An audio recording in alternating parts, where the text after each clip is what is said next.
this, and I'm going to have the opportunity to speak with her and ask her some great questions so that we can continue learning from each other. And then there will be cafecito networking chat. So get ready to meet all these people and make those connections. Thank you. This is harder than I thought. Let me over it. Okay. Let's see if I have some strength left. All There you right. Ya tomaste el cafecito. Yes. Because you got it. Muchas gracias, amiga. Thank you for being here. I'm so excited that you accepted our invitation. I know you have a very busy calendar. Oh, very happy to be with all of you, each and every one. Muchísimas gracias por la invitación. Es un verdadero honor estar con todas ustedes. Thank you. Thank you. So, Ileana, I want to share how I first met you because I know you have lots of fans. And it was a while ago, but I had just gotten here to DC and I was an intern. And we have some interns here from the Cordova program. So I want to give a shout out to them. And I remember just being very green. I arrived as an intern and I met you at a very first networking event and I was just blown away with you. Who were you interning with? With Profa. Okay, yes. Wonderful. Thank you. And I remember meeting this super energetic Congresswoman that I met. And was it a reception that we went to at night? Oh my golly. Thank you. And I then researched you because you really touched me and I was very inspired by you. But you were the first Latina woman ever elected to the US Congress. Incredible, right? Isn't that unbelievable? And when I got elected, it was a special election. Claude Pepper, a longtime member of Congress from Miami, who was also a US Senator, chairman of the Rules Committee, Democrat, and I win the special election. It was the only election in the country. And it was a nasty campaign. It was the only one that was nasty. I had an opponent who was really racist, anti-Hispanic. His slogan was, "This is an American seat." I was born in Cuba, naturalized American, but I'm an American too. So I don't know what he meant by "this is an American seat," but I think I read in between the lines. But of course, being a Florida election, everything went wrong. But finally, at 3 a.m, the election was called, and Katie Couric, who you don't know because she was from my generation, was the host, one of the hosts of the Today Show, and she said to our campaign, "Would the member-elect like to be on the show?" And I hadn't done a lot of national media, but I said, "Well, it's 3 o'clock already. They go on the air at 6." I said, "Sure." And Katie Couric says, "How does it feel to be the first Hispanic woman elected to Congress?" Because the word Latina wasn't really used. And I said, gosh, I don't want to disagree with you on nationwide TV, and I'm very thrilled to be on the Today Show, but I'm pretty sure that I'm not the first Hispanic woman, but it's a thrill to be in Congress, blah, blah, blah. And she goes, "Oh no, we've done our research. You are the first Hispanic woman." And that's how I found out that I was the first Hispanic woman. And now I'm so proud of how many Latinas we have in the House and in the Senate, Democrat and Republican. So we've come a long way, got a long way to go. But to think that it took 1989, that's when I was elected. Wow. Not 1889, ladies, 1989. And I served almost 30 years in the House. I loved every minute of it because I love constituent service and I love helping people. And to represent Miami, I mean, that's not tough, is it? Oh my gosh, it's a slice of heaven. And I loved it. Was on the Foreign Affairs Committee, served as chairman of Foreign Affairs and ranking member. So it was a thrill. And I always try to encourage young girls and young women to run for office at any level, because we need those voices. We need your voices, whether it's for mayor, commissioner, county commission, at state representative, state senate, Congress or Senate. Necesitamos las voces de todas ustedes. We really do. Please yeah. Give an applause. She's making it sound so easy.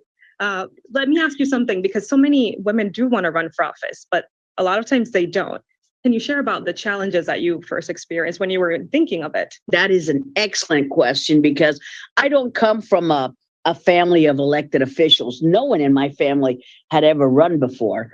You have, the family like the Kennedys, and in our Miami community, the family of the Diaz-Balards. They're like the Cuban Kennedys, because their father was majority leader in the Cuban Congress, and Lincoln and Mario. I mean, they're just really a political family, but we were not. And so I wanted to run for the school board because I was a teacher and that was my dream. When I became a Florida certified teacher, I said, wow, this is the dream job. And I loved being an educator, had my own private school, which my parents helped me with, and all the family members.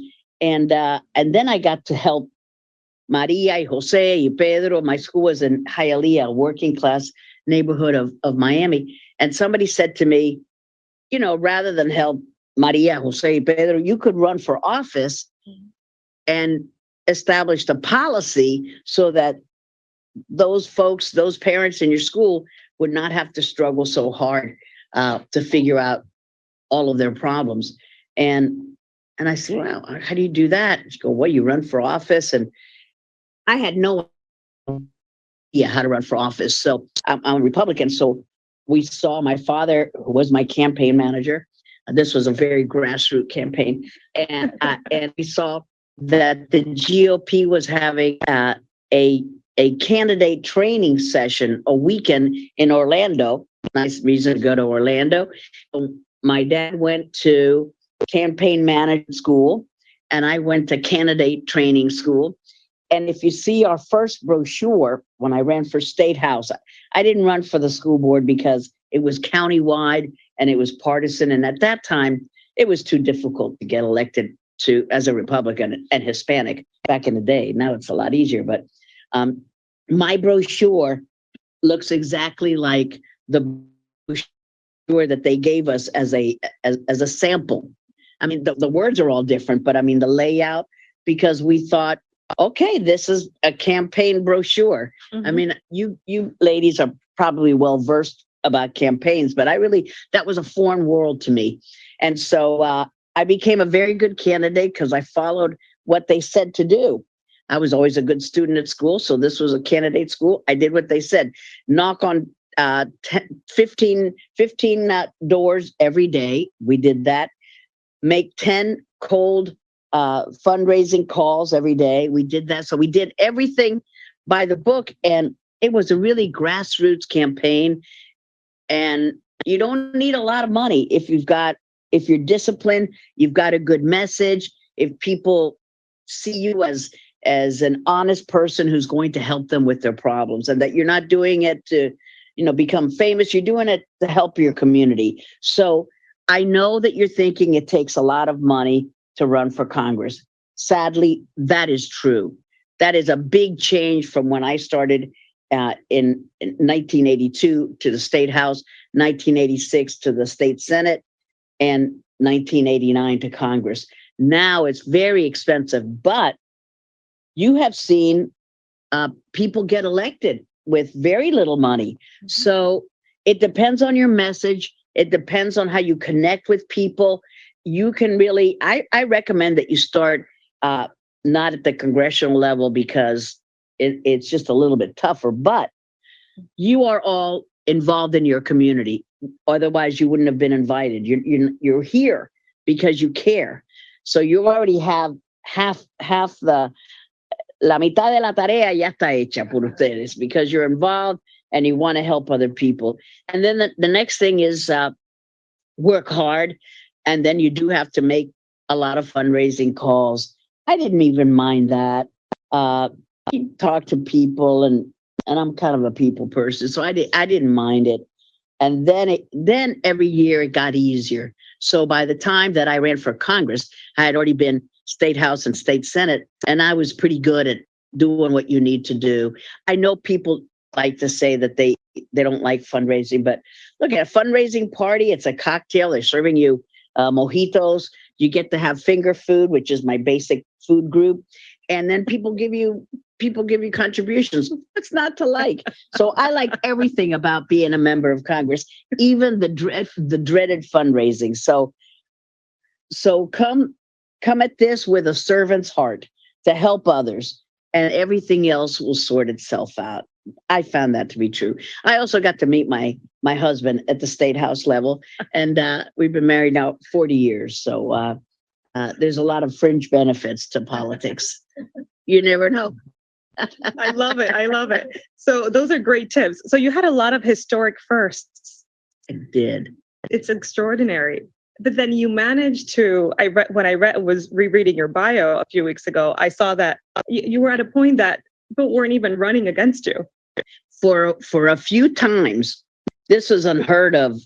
I think now it's almost unheard of, but because of the popularity, not just me, because Mario and Lincoln were unopposed, and then I got the fringe benefits of being unopposed. So a few times I was actually unopposed. That's crazy. Nowadays, that's not too often. But you know what's changed a lot is that most districts are very Republican or very Democratic. And I had what is considered to be a flippable district. There are about 35 seats that can be won by either party. That's why every election could be a change election. Yeah. Nancy Pelosi had a majority of only 5. The Republicans, we have a majority of only 4, and one of them is George Santos. We'd like to give him away, but he's a Republican, I think. We don't know what he is these days. He's everything. I think he's head of the Republican Party. He's head of the UN, whatever he wants to be. So you see how tight those majorities are? It can change the next time, and in the Senate as well. They have a majority of 1. So every election can be a change election. I liked my district because it was more or less a third Republican, a third Democrat, and a third independent, loosely speaking. And I think it made you a better member of Congress because you didn't take hard right positions or hard left positions. You looked at an issue and see how it impacted you, and you made a decision about how you're going to vote, and you owe your constituents an explanation of why you voted a certain way. But I had the kind of district where I had the freedom to really think about an issue and not just vote party line. And that's why I was happy that I have been rated in my last years as one of the most bipartisan members of Congress. And Henry Cuellar, he's another one who was always bipartisan. I don't know if you know Henry. He's a Democrat from Texas. And so we have flippable districts. So they're kind of tough.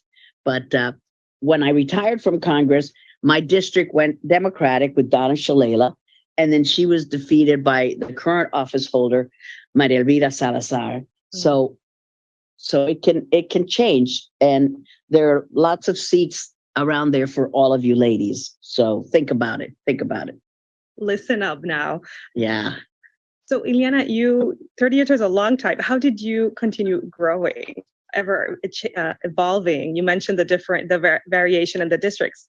That's much more complex than very complex. Yes, for 30 years that I was in Congress, almost 30 years, 29 and change, I had a district that was ever changing.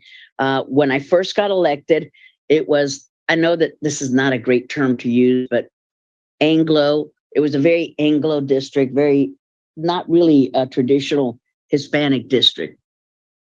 That's why my opponent said this is an American seat. I think he thought that would resonate. And then it changed a lot. And then I've represented just about every corner of Miami-Dade County, and I represented the Keys for 10 years. I loved representing the Florida Keys. I represented Miami Beach.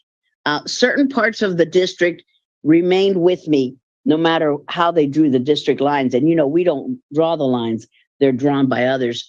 And Little Havana was always in my district, no matter how they drew the lines. I'm so glad, but I didn't have anything to do with that. And Key Biscayne and Coral Gables. Those were the 3 constants because they're kind of all lumped together. Coconut Grove. But it was a beautiful chunk of real estate.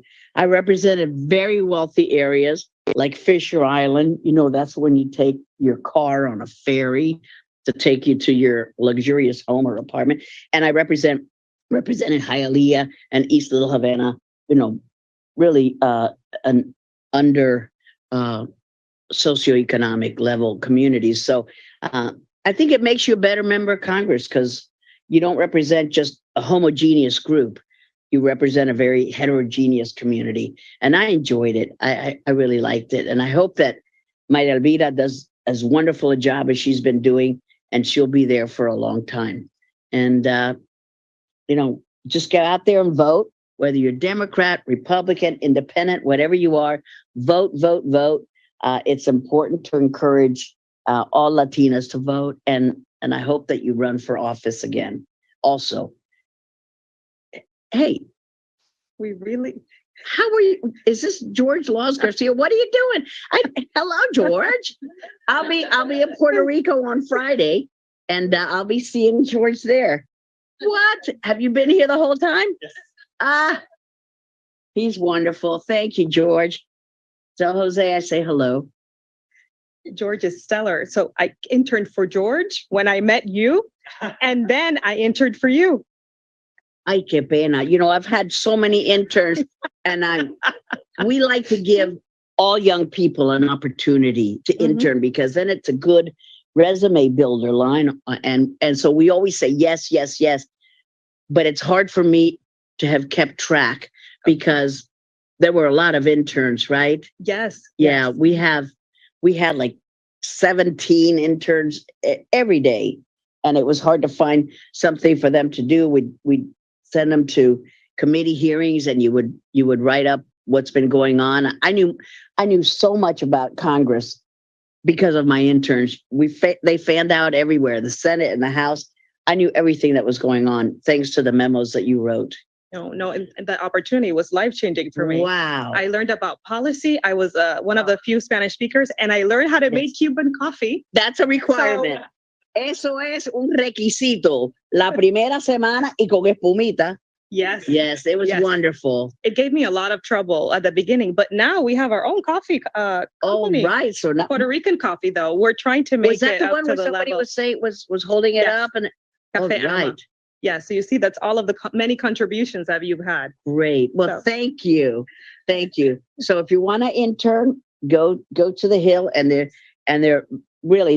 hungry to have young people come and help them out. But thank you for that. Yes, no, it was really, really special for me.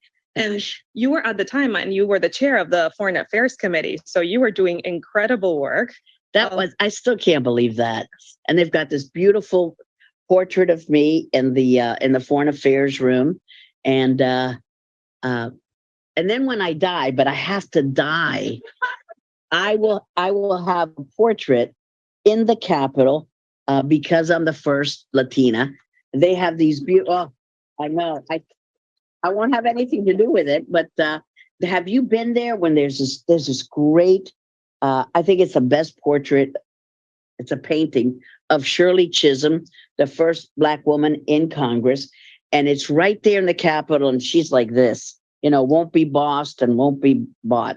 It is just an iconic portrait. So. When I die, pass that word on that I really like that Shirley Chisholm portrait. And so, no, just we want you with us for a very long time. I'm just glad for my grandkids that they'll see it. It'll be very special.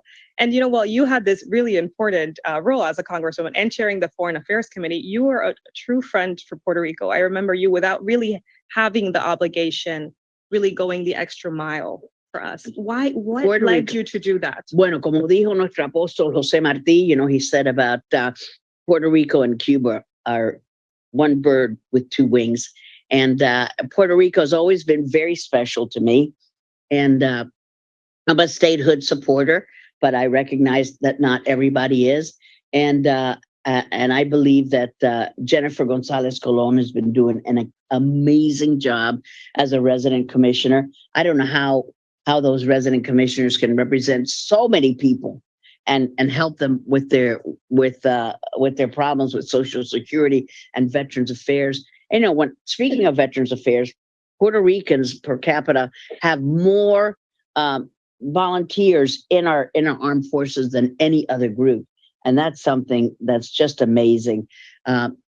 Even though they don't have the opportunity to, vote for the president, and they get not treated as fairly as they should. But I've always had a kinship with Puerto Rico. I was born in Cuba, lost my homeland to communism, came over here when I was 8 years old with my parents. And to me, I understand the frustration of Puerto Ricans of not having to be captains of their fate. And I think that statehood would give them that opportunity. But I understand that not everybody agrees with me. But I'll be going to Puerto Rico on Friday to speak to a statehood group. So nice. So I well, can't we have wait. Great weather. No cherry blossoms, but definitely No, I beautiful can't wait. ocean I can't wait. views. I just leave in the morning at 6:30 from Miami, and then come back at night. At land at 11 or so. But then the firm that I'm with, it's got a funky name, Aiken, like you're aching, but it's AKIN. They're going to have the Latinx attorneys. I'm not an attorney, and I dislike that word Latinx, but anyway, but I'm affiliated with attorneys. We're going to have our first Latinx retreat in Puerto Rico in mid-April. So I'm really looking I'll be having 2 trips to Puerto Rico, and that one I'll spend Friday, Saturday, Sunday, and Monday. So I'm looking forward to that. Oh, I'm sure it'll be very, very special. And as we move on before the last question, I want to give a heads up that we're going to open it up for questions. So please take advantage of this opportunity. Thank you very much. You shared with us a lot of your accomplishments, and you make it sound so easy, but I don't think it really was. I want to ask you about how, because Friends of Puerto Rico is all about accelerating. We don't like to talk too much. We like to have action. I can see it by the presentation before me. That was a lot of wonderful advice too. Thank you. Good speakers. What should we be doing now to achieve, let's say, a portion of what you have? Well, I think we all have to be ambassadors for ourselves, ambassadors for the causes that we believe in, and we can't let Maria do it, let Pedro do it. No, the responsibility is on you and on you and on you. We have to be those ambassadors, whether it's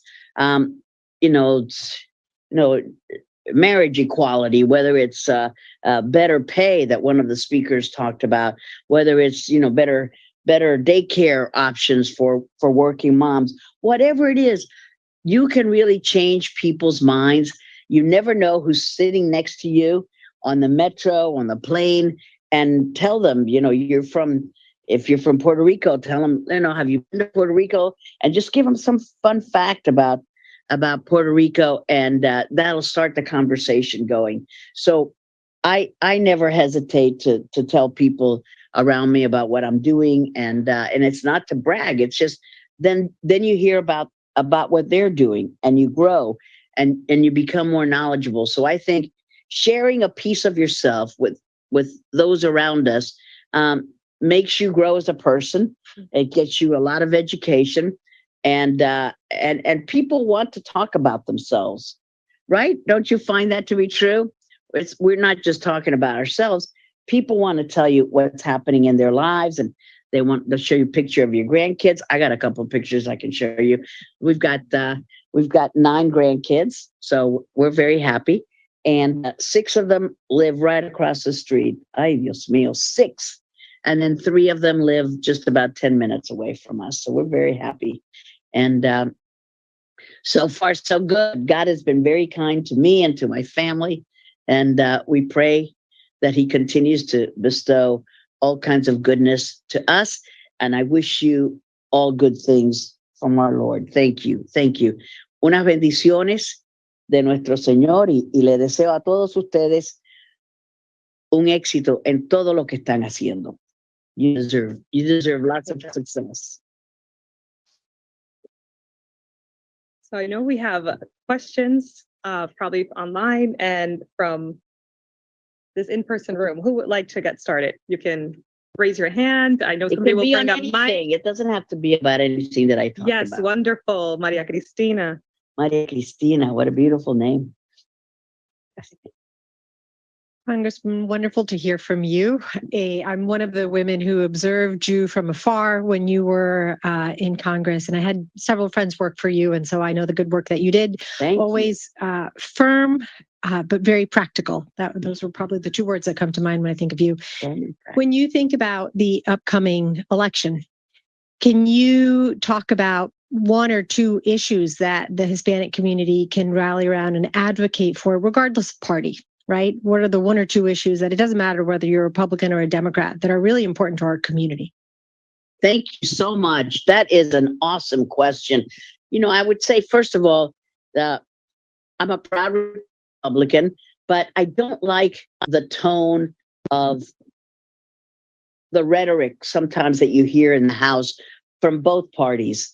And it's because of the closeness of the races, you know, 4 seats, 5 seats. So people are trying to be getting somebody in trouble and getting them in a gotcha moment. And that I'm not that kind of person. And I'm proud to be a Republican, but people need to chill a little bit and not fight over every single, you know, grain of sand.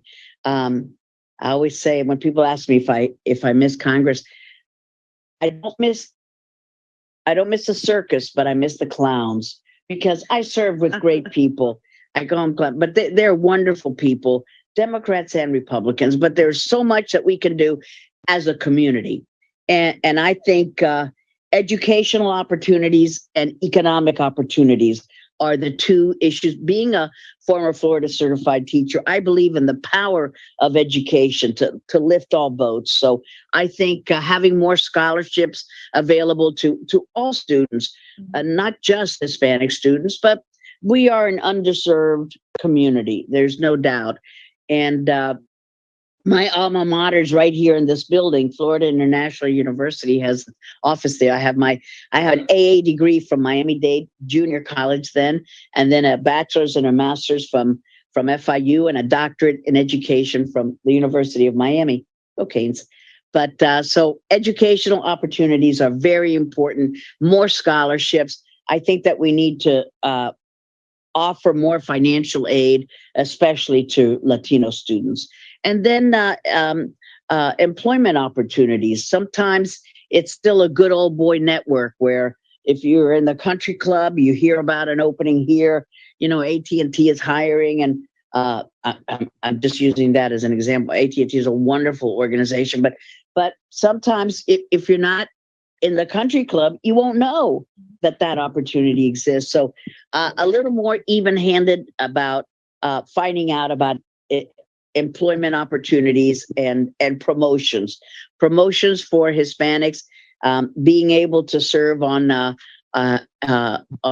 boards for Fortune 500 companies. We're very underrepresented. We're underrepresented everywhere, but it's getting better, and we have to help each other out. So you help one person, that person helps the other, you pay it forward, and pretty soon you have a very supportive community where you can make little girls' dreams come true and little boys' dreams come true, and they can aspire to be whatever they want to be. And that can be a reality for them, not just for the privileged few, but a reality para cada persona, para cada muchacho, cada muchacha. And organizations like this, the Friends of Puerto Rico, you make that possible because I see all the connections that you've made, people who have connected with one another, and the promotion that you all made for all those entrepreneurs. It's quite impressive. So organizations like this, bridal hair and makeup and charging station, I mean, and all those products, it's just great. It's great to be here and to say, I feel energized being with each and every one of you. Do you feel it as well? It's a great environment. La felicito a todos ustedes. I'm just so honored to be here. Thank you. Thank Shirley. you. Thank you. Do we have more questions? Pretty in pink. Yes, I'm ready for the cherry blossom. Yeah. Yes. Who else would like to ask a question? Got one over there. So thank you so much. I follow you also for years. I think I saw you the first time at an event on the Hill that it was for women. So Great. When was never that? forget it. Oh, it was probably 8 years ago or something. Ay, It qué was long bueno, time. qué bueno. Gracias. So I wanted to ask you, you mentioned something. I represent an industry that is male dominated also. I'm in construction. Oh, boy. Yes. Wow. I guess in your case, you were also in an industry or in the government where it was male dominated. So what is your suggestion? What helps you to overcome those challenges that sometimes is really hard? We felt very alone.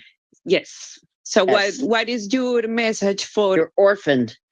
Can you imagine a Latina in construction? Holy moly. That is amazing. Felicidades.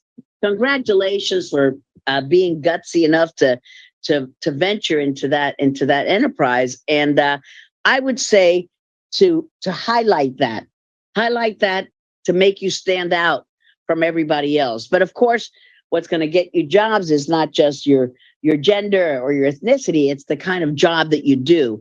But I think you have a real opportunity to stand out from the boys, to say, wow, because it captures people's attention. For you to tell me that you are in construction, a really male-dominated field, wow, that's probably one of the last ones that is so male-dominated. What is the name of your company? Wow, congratulations. Absolute leaders? Builders, absolute builders. Yes. Join trade organizations. Trade groups can really network, and you can give out your cards and see if you can ask questions at events like this. Make yourself stand out. That takes guts, to ask a question. Not everybody feels comfortable to have a microphone, and you did it, and you made yourself stand out. So already you're doing it, but belong to a trade group, many trade groups, Hispanic chambers of commerce, in your community, building and trade organizations, and keep talking about how unique you are. And then for Women's History Month, like a month like this time, have something where you can invite the press.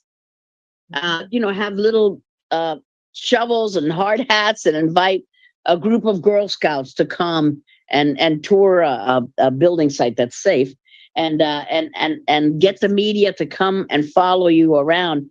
And that media story can get somebody interested in hiring you for.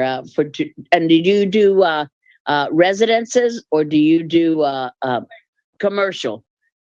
I think there's a good opportunity to really stand out. And what's going to make you a success is the quality of your work, and not your ethnicity or your gender. But use it to your advantage. Don't be ashamed to do that, and it'll make people notice you, and you can promote your business. And buena suerte. I wish you nothing but success. Where are you based? Where is it? Here in DC. Okay, you've got to invite me. I'll go shovel some dirt with you and give me a hard hat. There you go. That would be great. Felicidades. That is the last bastion, I think, of really male-dominated field, construction. How many women-owned construction firms do you know? Think about it. Not many. Not many. Not many. And I know she's very successful also. Yeah. Good. We have one more. Okay, thank you. My name is Ilya. I have Wait, hold on a sec. Let me see. Yeah. Oh, sure. My name is Ilya. I have a corporation of education. And I wanted to know how can in Puerto Rico we can build, like, we're so underpaid, the teaching, all the teaching So true. therapist, special education. How can I help people get knowledge that it's a very important job, and it has to be well paid also. You are so right. What beautiful. What is your name? It sounded Ilya. like Ilya. Sounded like mine. Yes, Ilia and Ileana.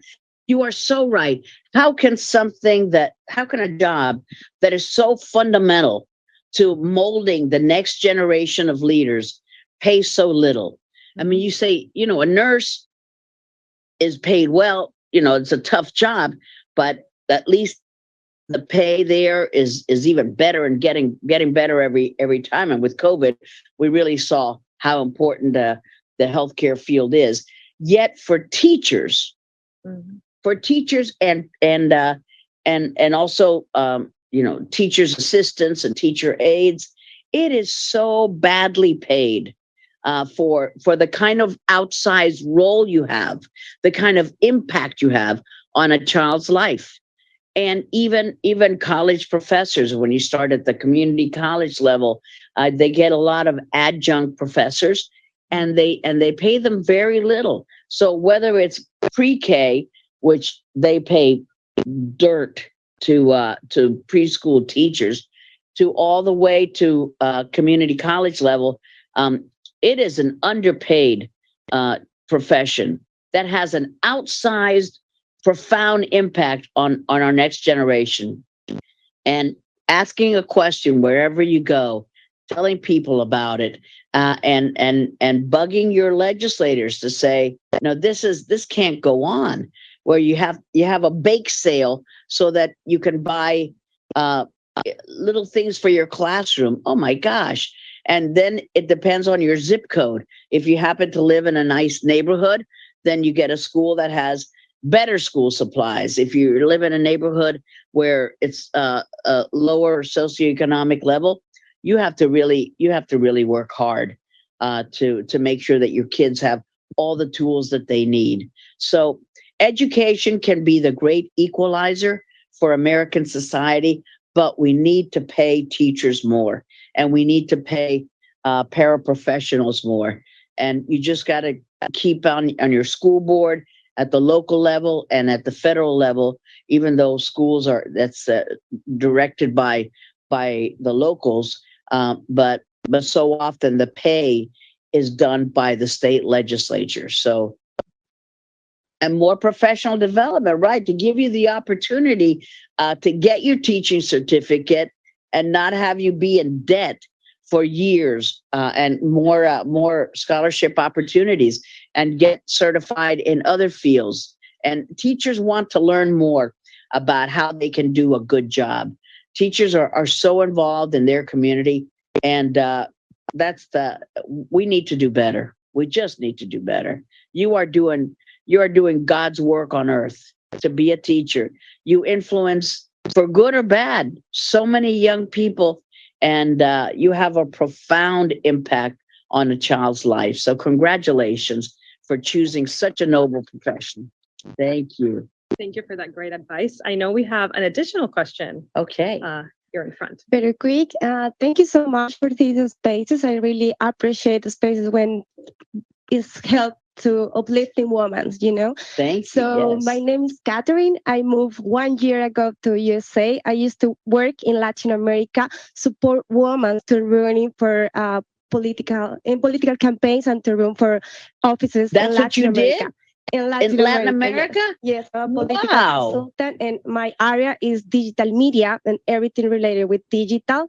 But was rough, was a big challenge, but I love it. I love it, just uplifting women, more for And so for now office. you're living here. Yes, I work. Wow. And where are you working? Actually, I work for a video production company, and just I'm working Wonderful. with my digital skills and my digital communication. That is but great. I would like to move forward to work behind support women to run into the office.